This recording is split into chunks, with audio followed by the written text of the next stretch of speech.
بسم الله الرحمن الرحيم إن الله ملائكته يصلون على النبي يا أيها الذين آمنوا صلوا عليه وسلموا تسليما اللهم صل على سيدنا مولانا محمد وصحبه بارك وسلم۔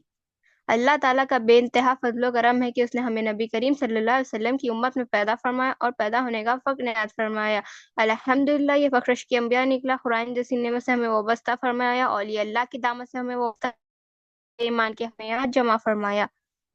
خبر سیریز کے آج کے لیکچر میں انشاء اللہ تعالیٰ اللہ کی مدد سے اور رسول اللہ صلی اللہ علیہ وسلم کی رسالت کی فیضان سے آج ہم دین سے جبرائیل سے سمجھنے کی کوشش کرتے ہیں۔ لاسٹ بیان میں ہم نے دیکھا تھا کہ دین کا اصل معنی کیا ہے۔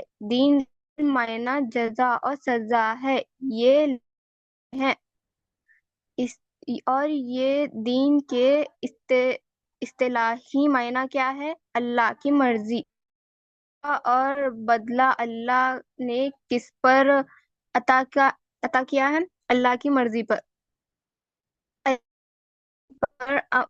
عمل ہوگا تو سزا ہوگا، اللہ کی مرضی کا خلاف ہوگا تو سزا ہوگا۔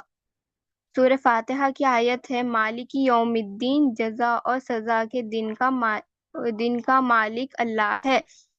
سورہ فاتحہ کو ام القرآن میں بھی کہا گیا ہے، یعنی قرآن کی ماں، قرآن کی بنیاد، یعنی قرآن کا اصل سورہ فاتحہ ہے، اور سورہ فاتحہ کو پورا قرآن ایکسپلین کر رہا ہے، اور دین کے جو معنی لیے گئے ہیں وہ سورہ فاتحہ سے لیے گئے ہیں۔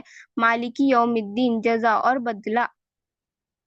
جس طرح سے قرآن میں جو سورہ فاتحہ کا مقام ہے، اس طرح تمام حدیثوں میں حدیث جبریل کا مقام ہے، جس سے ام السنہ تمام حدیثوں کی بنیاد، تمام اصل حدیث جبرائیل ہے۔ اب حدیث جبرائیل سے دین کو سمجھتے ہیں، اس کو روایت کہتے ہیں۔ یہ حدیث مسلم بھی ہے۔ تو حضرت عمر فاروق رضی اللہ تعالیٰ روایت کرتے ہیں کہ ایک بار ہم نبی کریم صلی اللہ علیہ وسلم کے ساتھ بیٹھے تھے، اچانک سے ایک شخص آئے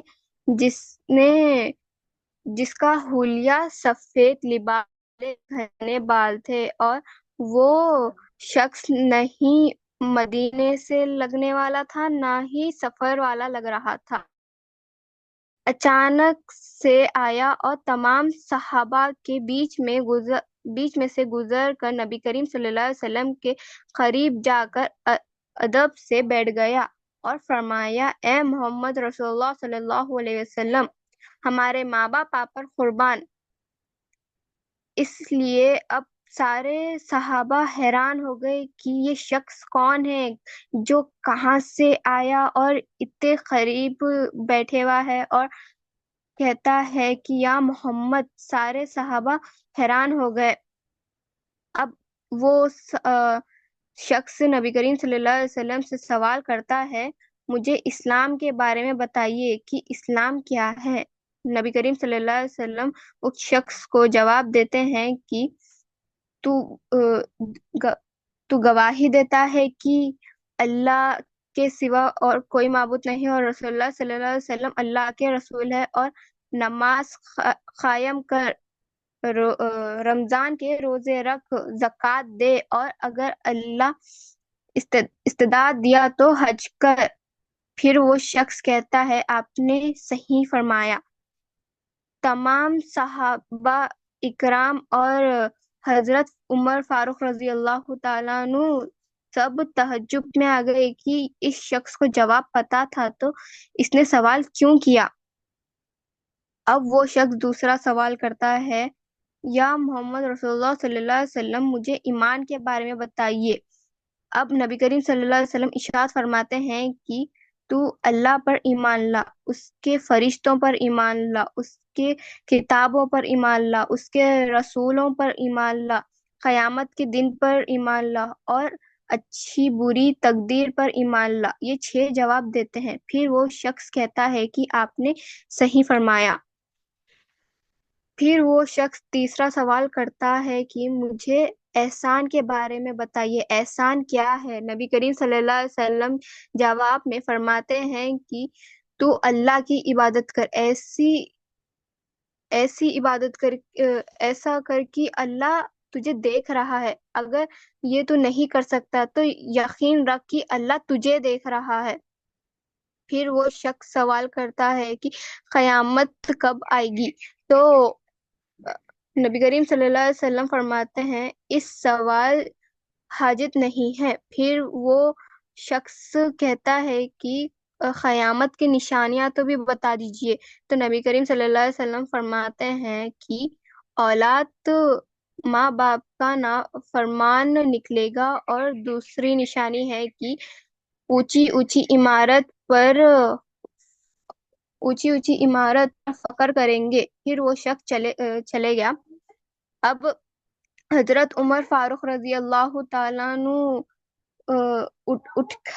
اٹھ گئے، اور نبی کریم صلی اللہ علیہ وسلم کو نبی کریم صلی اللہ علیہ وسلم انہیں دیکھ کے زیادہ تعجب میں تھے۔ نبی کریم حضرت عمر فاروق رضی اللہ تعالیٰ عنہ فرماتے ہیں کہ عمر یہ شخص کون تھا؟ حضرت عمر فاروق رضی اللہ تعالیٰ عنہ جواب دیتے ہیں کہ یا رسول اللہ صلی اللہ علیہ وسلم، ہم نے تو نہیں جانا، اللہ کے رسول بہتر جانتے ہیں کہ وہ شخص کون تھا۔ نبی کریم صلی اللہ علیہ وسلم فرماتے ہیں یہ شخص حضرت جبرائیل علیہ السلام تھے۔